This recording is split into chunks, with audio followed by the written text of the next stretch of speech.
Halo, Assalamualaikum teman-teman Jajilogi, apa kabar? Doain pasti pada sehat keluarga ya. Jadi di hari ini, saya ingin mereview sebuah Mitsubishi Pajero Sport yang variannya sangat menarik dan mobilnya udah ada di belakang saya. Ini adalah varian Exit 4x4. Dan kenapa varian ini menarik? Kalian ikuti ya videonya.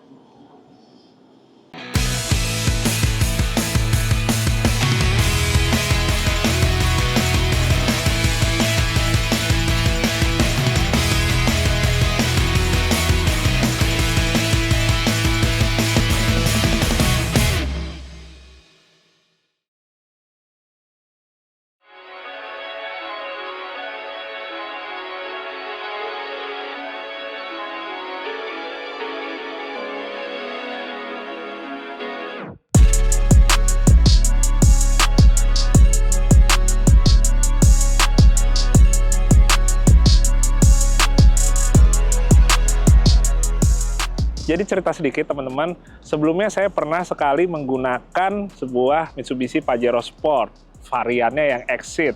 Kalau nggak salah sekitaran 2 tahun saya pakai mobil itu.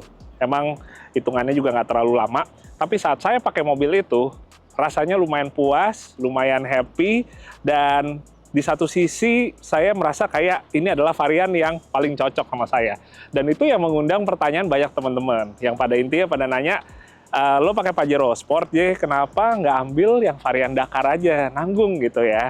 Terus saya cerita di situ, saya ngambil yang varian Exit ini karena menurut saya secara spesifikasinya, secara fiturnya, Exit ini yang paling cocok aja buat saya gitu. Sementara kalau kita ngomongin varian yang di atasnya, ada beberapa fiturnya yang menurut saya tuh nggak kepake gitu ya, sekedar hanya jadi pelengkap aja gitu. Jadi saya juga pengen sharing akhirnya ya, teman-teman kalau misalnya varian dari sebuah mobil itu nggak selamanya emang cocoknya kita ambil yang paling tingginya, termasuk salah satunya Pajero Sport. Nah, sementara di kali ini saya ketemu dengan sebuah Pajero Sport yang generasi awal atau generasi pertama di Indonesia, yang mana ini variannya cukup langka, tapi menurut saya sangat cocok sekali, yaitu ya ini dia, sebuah Pajero Sport varian Exit yang 4x4. Nah, ini teman-teman, pemiliknya adalah teman saya sendiri, Mas Dani. Mas Dani udah berapa tahun pakai mobil ini, dan memang udah nggak standar ya. Ada beberapa bagiannya yang udah dimodifikasi.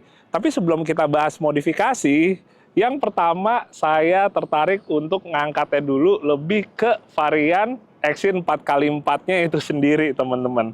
Ya, emang kalau varian Exit itu kebanyakan yang 4x2, tapi tetap ada juga yang varian 4x4-nya ya. Ya jadi walaupun lebih jarang, tapi kalau misalnya memang bisa kita ketemu atau kita dapatkan, itu menjadi salah satu rekomendasi dari saya untuk sekarang ini, teman-teman. Nah, kabarnya di tahun 2025 mungkin nanti mau ada Pajero Sport baru. Biasanya kalau udah ada generasi baru, generasi yang lamanya bukannya nggak dilirik ya, tapi mereka itu akan memunculkan satu pasar baru. Pasar yang tadinya, oh mungkin mau ngambil mobil ini, tapi rasanya terlalu mahal.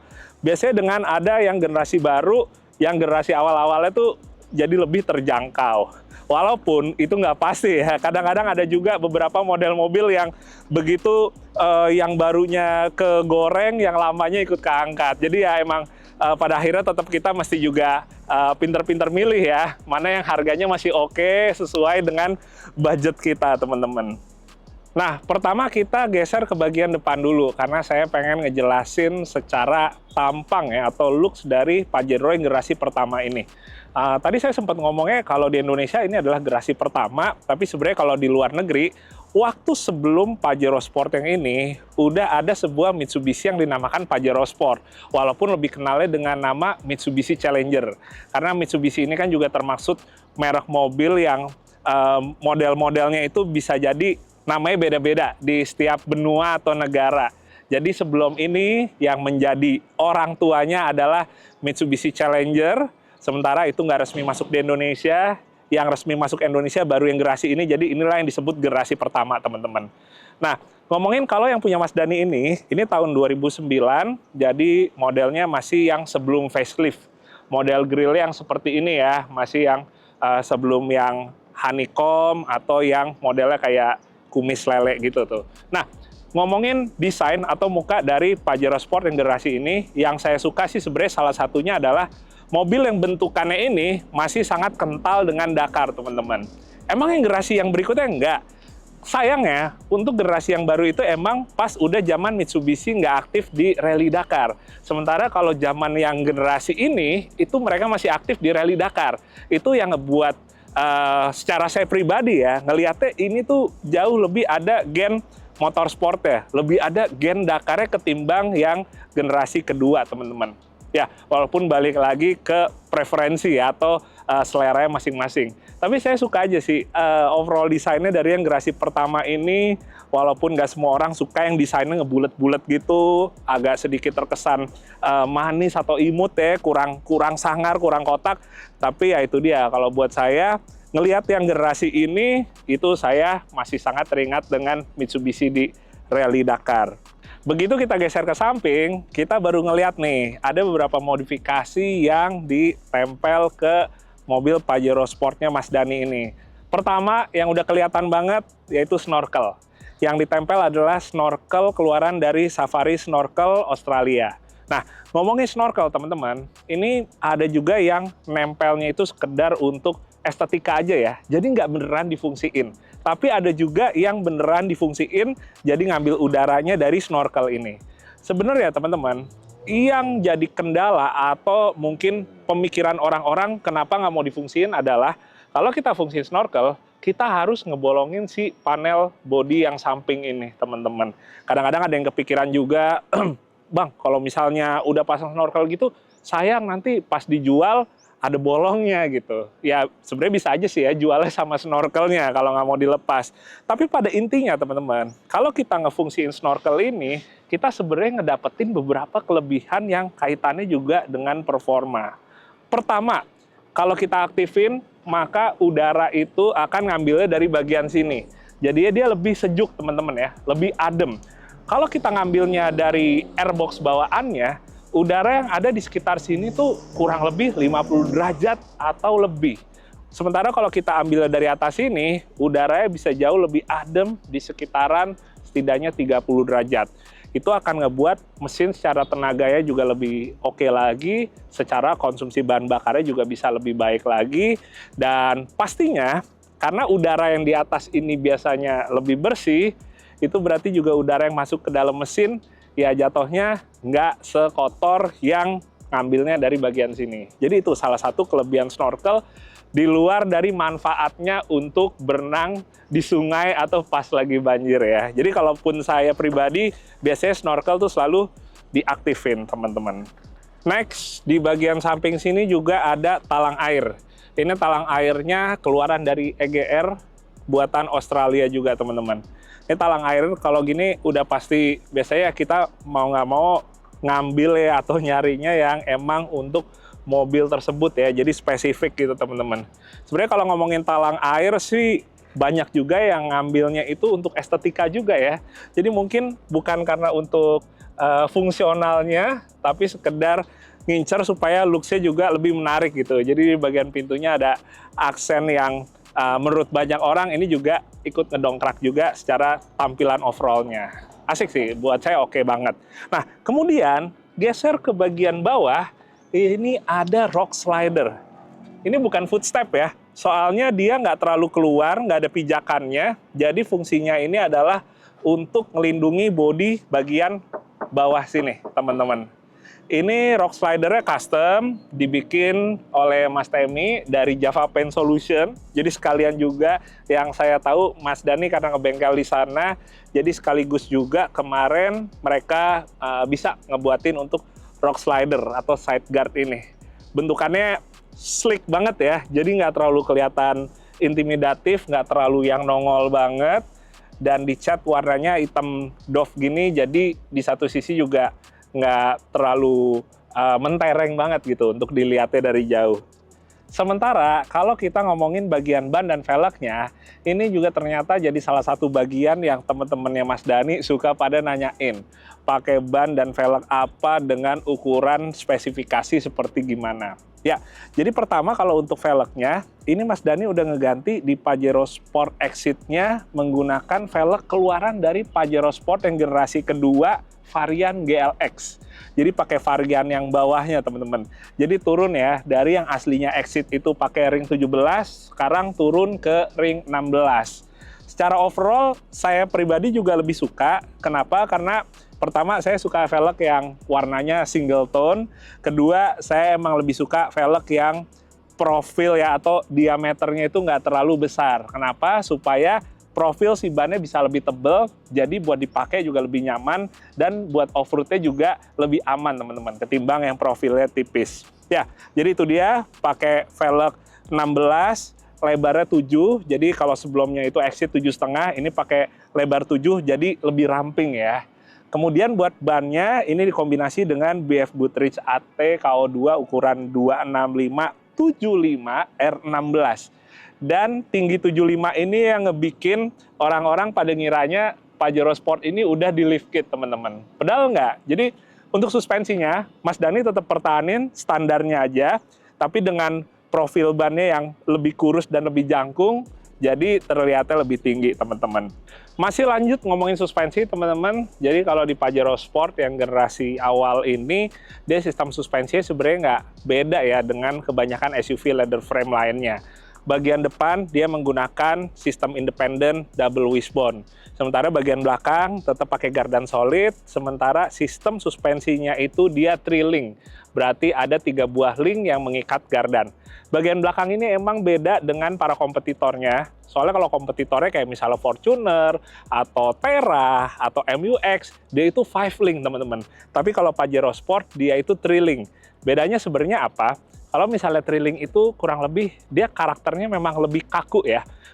Jadi sebenarnya di satu sisi enak juga buat kita pakai on-roadnya. Tapi kalau kita pakai untuk off-road ya, dia jarak main atau artikulasi suspensinya emang nggak sepanjang yang 5 link. Tapi tetap itu bukan satu-satunya faktor, karena masih banyak lagi kita ngomongin faktor lain, kayak misalnya untuk stabilizer, atau kita ngomongin shock breakernya, atau spring rate, dan lain-lain. Jadi nggak cuma itu aja faktornya, cuma kurang lebih karakternya yang membedakan seperti itu teman-teman.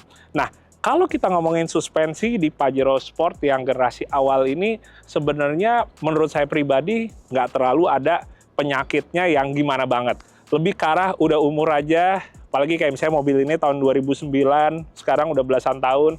Kalau emang nggak pernah diganti, yang ada biasanya entah shocknya yang udah mulai lemah atau bocor, bearing rodanya udah kena, dan itu menurut saya semuanya wajar ya, maksudnya kerusakan yang lebih karena pemakaiannya yang emang udah lama gitu. Jadi emang udah saatnya untuk di-refresh supaya kembali enak lagi. Geser ke bagian belakang, kita akan kembali ngomongin untuk desain dari tampilannya teman-teman. Jadi sama kayak tadi pas saya bilang di bagian depan, ngelihat bagian belakangnya, saya juga kembali nginget Pajero Sport ini ke Mitsubishi di Rally Dakar. Walaupun kalau kita bandingkan sama generasi yang setelahnya, sebenarnya sama-sama keren ya desainnya ya. Cuma emang karakternya berbeda, jadi ada yang lebih suka generasi baru, ada yang lebih suka generasi yang ini, ya kembali lagi aja ya ke masing-masing ya. Cuma buat saya sih sebenarnya desain ini menurut saya lebih Mitsubishi aja gitu, ketimbang yang generasi setelahnya teman-teman. Nah, lanjut lagi, di bagian bawah sini ada tambahan tow hitch dan juga tow ball teman-teman. Ini banyak juga kadang-kadang suka nanya, tow hitch itu apa sih? Bedanya sama tow ball apa? Jadi tow hitch itu sebenarnya adalah tempat atau lubang di sini yang mana bisa kita taruh berbagai macam aksesoris untuk nantinya digunakan misalnya bawa trailer atau misalnya bawa barang dan lain-lain. Jadi kalau tow hitch yang lubang ini dia yang tersambung atau ngikat ke sasis teman-teman. Ini custom juga buatan Java Paint. Sementara kalau yang keluar dari lubang ini menjulur kayak lidah terus ujungnya ada bolanya, ini yang dinamakan tow ball. Jadi sebenarnya kalau tow ball mungkin udah banyak yang tahu, ini nantinya akan dicaplok oleh trailer atau anhang, misalnya mau bawa barang atau kayak di luar negeri sampai bawa perahu. Tapi sebenarnya si tow hitch ini atau si lubang ini bisa digunakan juga untuk kebutuhan lain lagi. Misalnya dicolokin dudukan atau bracket untuk naruh sepeda atau naruh barang-barang lain. Jadinya fungsi dari tow hitch ini bisa buat macam-macam teman-teman. Cuma balik lagi kalau di Indonesia kebanyakan pakai tow ball dan itu pun lebih untuk gaya aja ya, lebih buat estetika. Jarang beneran dipakai untuk bawa trailer seperti yang biasanya suka orang-orang di luar lakukan. Untuk mesin ya teman-teman, jadi di Pajero Sport yang varian Exit menggunakan mesin dengan kode 4D56. Mesin turbo diesel, 4 silinder dengan cc kurang lebih 2.500, tenaganya 136 PS dan torsinya 314 Nm. Mesin ini sebenarnya mesin yang handal teman-teman. Bisa kita andelin banget untuk kerja, untuk kita pakai penggunaan yang berat, mau itu off-road ataupun kebutuhan lain lagi. Tapi memang pada intinya yang harus dilakukan adalah perawatan yang nggak jorok ya, alias kita emang harus disiplin dengan yang namanya maintenance dari mobil ini, ya terutama itu bagian untuk mesin teman-teman. Kalau yang ada di mobil Mas Dani, ini overall sebenarnya standar bagian mesinnya, nggak ada yang di otak-atik sama sekali, sampai akhirnya yang baru-baru dilakukan belakangan ini adalah remap. Dan ternyata pas remapnya itu saya tanya kenapa, karena emang penasaran aja ya, pengen coba ikutan teman-teman yang lain. Nah, padahal teman-teman, menurut saya, dan ini kenapa saya suka dari varian Exit, dengan tenaganya yang hanya 136 PS, di satu sisi kita punya mobil yang boleh dibilang sebenarnya apa ya, perawatannya bisa jadi lebih murah. Kalau terjadi kenapa-napa itu kita nggak sampai yang boncos-boncos banget teman-teman. Lagian nggak semua orang pakai mobil seperti misalnya Pajero Sport atau rival-rivalnya itu untuk kebut-kebutan. Ya walaupun emang rame sekarang, tapi ada juga seperti misalnya saya yang pakai mobil seperti ini tuh lebih ke untuk oh ya udah buat nyantai aja jalan-jalan, yang penting reliable, maintenance-nya oke. Jadi itu dia kenapa saya rasa mobil yang Exit ini lebih pas daripada Dakar yang udah HP-nya jauh di atas itu. Jadi tetap kadang-kadang kekurangan dari sebuah output mesin itu menjadi kelebihan untuk sebagian orang teman-teman. Nah balik lagi, kira-kira apa aja penyakitnya? Sebenarnya 4D56 ini yang terpenting adalah kita jangan jorok kayak tadi saya bilang untuk perawatannya. Misalnya untuk timing belt-nya. Timing belt jika udah saatnya diganti, jangan lupa untuk kita ganti. Dan memang kalau saya pribadi biasanya pakainya yang orinya ya, supaya emang dia benar-benar bisa umurnya panjang. Jadi penyakitnya biasanya timing belt yang pada jorok, nggak diganti saat udah mestinya ganti, akhirnya jadi kenanya kemana-mana ya teman-teman ya. Dari mulai klepnya, lalu pistonnya, dan bagian-bagian lainnya yang akhirnya ikutan menjadi korban karena itu dia, awalnya simple. Timing beltnya nggak pernah diganti sama sekali. Nah, selain itu sebenarnya aman-aman aja, nggak terlalu ada yang bikin pusing banget teman-teman. Tapi ada satu hal di mobil ini yang orang-orang suka keluhkan, yaitu temperatur dari oli transmisi otomatiknya yang panas atau mudah untuk naik temperaturnya. Misalnya kita ketemu jalanan yang udah nanjak dengan beban yang berat, itu udah mulai muncul tuh lampunya yang menandakan, wah ini temperatur dari oli maticnya udah mulai naik nih, jadinya panas. Nah, karena dia itu nggak ada pendingin eksternal ya teman-teman, jadi si oli maticnya itu didingininnya bareng sama radiator. Jadi karena si oli maticnya itu panas, akhirnya dia itu ngebikin air radiatornya juga ikutan panas, akhirnya overheat lah si mesin Pajero Sport tersebut. Dan itu yang nggak jarang kejadian. Jadi pengalaman kayak saya pakai Pajero Sport waktu itu, atau misalnya saya sempat beberapa kali pakai Triton, itu saya pasangin oil cooler yang eksternal ya. Jadi si temperatur maticnya tetap aman, tetap stabil, dan si mesinnya nggak ikutan jadi korban karena air radiatornya jadi ikut mendidih ya istilahnya gitu gara-gara si oli maticnya. Jadi kurang lebih itu sih teman-teman yang bisa jadi juga tipsnya ya kalau pakai mobil ini. Bismillah, Assalamualaikum. Nah, begitu kita ke bagian interior, di sini ada beberapa hal lagi yang bisa saya jelasin ke teman-teman kenapa saya lebih suka varian yang Exit ketimbang varian di atas atau di bawahnya teman-teman. Yaitu terasa lebih pas, lebih balance, lebih imbang antara kesederhanaannya sama kemewahannya. Dalamnya secara overall ya kita tetap dapat mewahnya di varian Exit ini, jadi tetap ada rasa seperti Dakarnya. Tapi satu sisi kita tetap bisa ngelihat simplisitas ya atau kesederhanaan dari fitur-fitur yang ada di dalam sini teman-teman. Pertama, yang saya suka dari Exit, dia nggak ada pedal shifternya.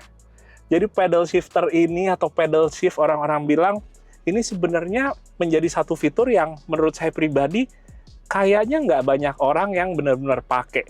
Jadi lebih ke arah oh ya udah keren aja gitu ya, ada pedal shift-nya, kita bisa ngoper secara manual transmisi otomatiknya ini gitu. Padahal kayaknya makainya mungkin cuma awal-awal aja pas kita baru dapat mobilnya, kita cobain, wih asik seru juga ya. Tapi setelah itu nggak kepake lagi temen-temen ya.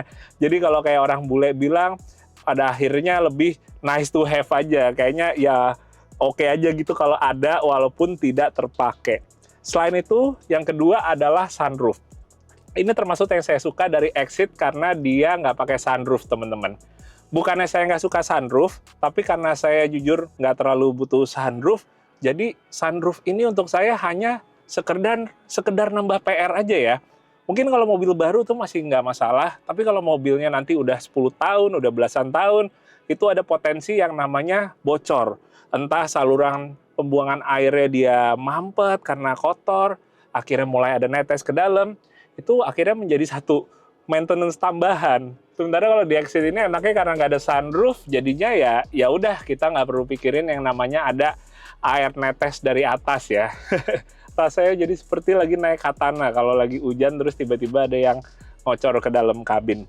Nah, selain itu teman-teman, tadi kalau kita ngomongin Matic, seperti saya bilang, Matic ini jadi salah satu bagian yang akhirnya menimbulkan penyakit. Jadi mobil ini, Matic-nya itu dia masih pakai Matic yang 4 speed, di mana dia lebih mudah untuk rewel kaitannya sama si olinya itu. Kalau misalnya olinya udah naik, udah mulai overheat, bisa menjalar ke mesinnya yang ikutan jadi overheat. Begitu kita udah kedapetan mesinnya overheat, wah itu biasanya kadang-kadang kita turun setengah aja tuh masih nggak ngebantu ya teman-teman ya. Karena kalau mobil ini mesinnya udah overheat, ada juga kasus yang nggak cuma headnya aja yang sampai melenting, tapi juga di bagian blok bawahnya ada bagiannya yang ikut kena juga. Itu dia akhirnya kalau turun setengah, kadang-kadang masih tetap kembali lagi ada masalah dan kembali lagi. Jadi pada akhirnya memang baiknya harus turun mesinnya full ya. Jadi itu berawalnya dari sini, teman-teman. Nah, sementara untuk transfer case ya, teman-teman, ini dia menggunakan transfer case yang teknologi dinamakan Super Select 1. Bedanya apa sama Super Select 2? Kalau Super Select 2 dia udah modelnya yang elektronik, yang diputer knopnya gitu, tapi kalau yang Super Select 1 dia modelnya masih tuas mekanis seperti ini, teman-teman. Kurang lebih ke arah atas untuk mengubahnya jadi 4L. Nah, saya mau nginfoin satu hal yang ternyata nggak banyak juga yang tahu. Sebenarnya Pajero Sport ini adalah salah satu mobil yang ada 4x2-nya pilihannya ya, atau 2H, tapi dia 4x4-nya tetap bisa dipakai di aspal, yaitu yang 4H. Ini sebenarnya yang menjadi fitur spesial dari mobil Pajero Sport itu adanya 4H yang biasa.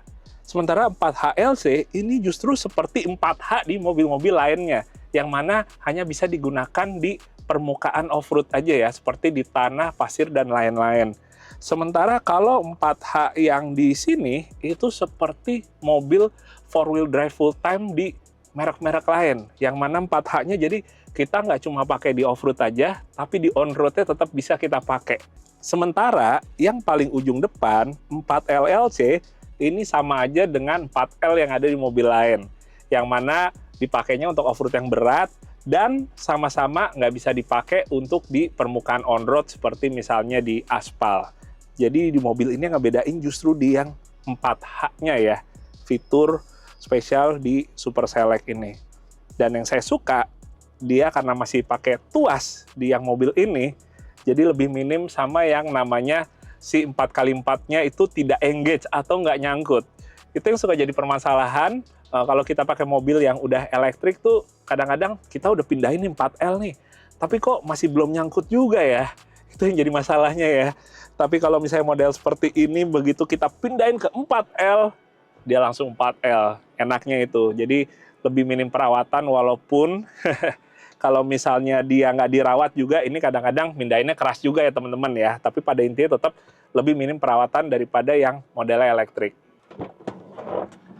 Nah, dari semua kelebihan ataupun hal-hal menarik yang saya suka dari varian Exit ini, sebenarnya pada akhirnya kembali lagi ya ke selera masing-masing. Karena tetap pada akhirnya orang-orang punya cara pandangnya sendiri untuk memilih varian mobil termasuk sebuah Pajero Sport. Kalau saya coba ngelihat secara umumnya, mungkin karena orang Indonesia kebanyakan beli mobil itu mikirnya nanggung juga, oh ini selisih berapa juta, mendingan ambil yang paling tinggi. Oh ini selisihnya jauh lebih mahal, tapi kalau kita ambil yang paling tinggi itu jauh lebih bergengsi, lebih kelihatan statusnya ya, atau kebanggaan yang menggunakan varian mobil tertinggi. Itu yang juga akhirnya mungkin ya milihnya bukan varian yang nanggung atau yang tengah seperti Exit ini teman-teman. Nah kalau ngomongin harga second-nya, yang saya tahu sekarang itu selisihnya antara Pajero Sport generasi pertama yang Exit dengan yang Dakar, setidaknya mungkin sekitaran 30-50 juta. Buat sebagian orang nanggung, tapi buat sebagian orang juga yang mungkin pengen memiliki Pajero pertamanya ya, Pajero Sport ya maksudnya ya, wah kayaknya selisih segitu nih sangat lumayan banget. Jadi ketimbang ngambil sebuah Pajero Sport Dakar, kita ngomongin sama-sama 4x4, kayaknya Exit yang 4x4 ini juga menjadi satu pilihan yang menarik ya. Walaupun emang populasinya itu nggak sebanyak yang Dakar. Kalau kita ngomongin yang 4x4 ini, ya kebanyakan kalau yang Exit itu varian yang 4x2-nya teman-teman. Tapi ya di satu sisi ya juga tetap bisa jadi pilihan ya, Exit yang 4x2. Karena lagi-lagi kalau orang itu nggak semuanya mau ngambil 4x4 karena aduh ngapain bang, saya makanya juga paling kan on road aja, sekaliapun kita trip keluar kota juga hampir full aspal, jadi ya kembali lagi sah-sah aja sih ya. Tapi yang pasti kalau kita pakai Exit 4x4 ini untuk kebutuhan on road aja, kita cuma ngedapetin bobot yang lebih beratnya aja sih. Minimal itu yang disampaikan sama Mas Dani yang udah beberapa tahun pakai mobil ini untuk harian di aspal. Karena selain dari 4x4 ya itu, nggak ada bedanya dengan yang 4x2-nya teman-teman. Itu berarti kalau kita ambil yang 4x4 Exit ini, kita dengan tenaga 136 PS, kita itu ngegelinding dengan mobil yang bobotnya sekian kilo lebih berat. Jadi buat sebagian orang juga kayak, ah yaudah deh gue nggak off-road, nggak usah ambil yang 4x4 gitu kan. Tapi kalau buat saya jujur kepengen banget punya Exit yang 4x4, tapi ya waktu itu pilihannya buat saya adalah Pajero Sport yang generasi baru, tapi sementara nggak ada yang 4x4-nya ya. Atau mungkin ada, mungkin teman-teman ada yang punya informasi. Yang jelas yang saya tahu kalau generasi yang kedua itu adanya cuma 4x2, jadi ya terjadilah saat itu saya mempunyai Pajero Sport yang generasi baru Exit 4x2 warna abu-abu dan happy. Walaupun makainya nggak lama banget, hanya sekitar 3 tahun. Ya teman-teman, mungkin sekian dulu untuk video singkatnya mereview sebuah Mitsubishi Pajero Sport varian Exit 4x4 milik dari Mas Dani. Ya, pada akhirnya teman-teman, memang kita kalau misalnya mau milih varian ya, entah itu dari sebuah Pajero Sport ataupun SUV lainnya atau jenis mobil lainnya, kita mesti tahu dulu apa yang sebenarnya kita butuhkan ya. Karena pada akhirnya belum tentu varian yang paling tinggi atau paling mahal itu adalah yang paling cocok atau yang paling kita butuhkan. Nah, kalau kita kembali lagi ngomongin buat Pajero Sport yang Exit ini, baik yang 4x4 atau 4x2, ini menurut saya walaupun mungkin populasi lebih langka, tapi sebenarnya ini menjadi salah satu kans baru ya, kesempatan baru untuk bisa dilirik oleh orang-orang yang sebelumnya mungkin pengen ngerasain punya Pajero Sport, tapi memang merasa masih terlalu mahal, ada yang varian Exit ini. Nggak apa-apa, tenang aja, santai aja. Kita nggak perlu malu, kita pakai varian bukan yang Dakar, bukan yang ada sunroofnya, yang nggak ada pedal shifternya, dan tenaganya hanya 136 PS. Karena untuk sebagian orang, apa yang nempel di varian Exit ini udah lebih dari cukup untuk membuat hati mereka senang ya. Kurang lebih seperti itu yang mungkin juga dirasakan oleh Mas Dani atau yang saya rasakan waktu saya mempunyai Pajero Sport Exit. Kurang lebih seperti itu teman-teman. Jadi saya doain semoga teman-teman pada sehat semua. Terima kasih yang udah nonton video ini dan sampai ketemu lagi di video Jajilogi yang berikutnya. Dadah, Assalamualaikum.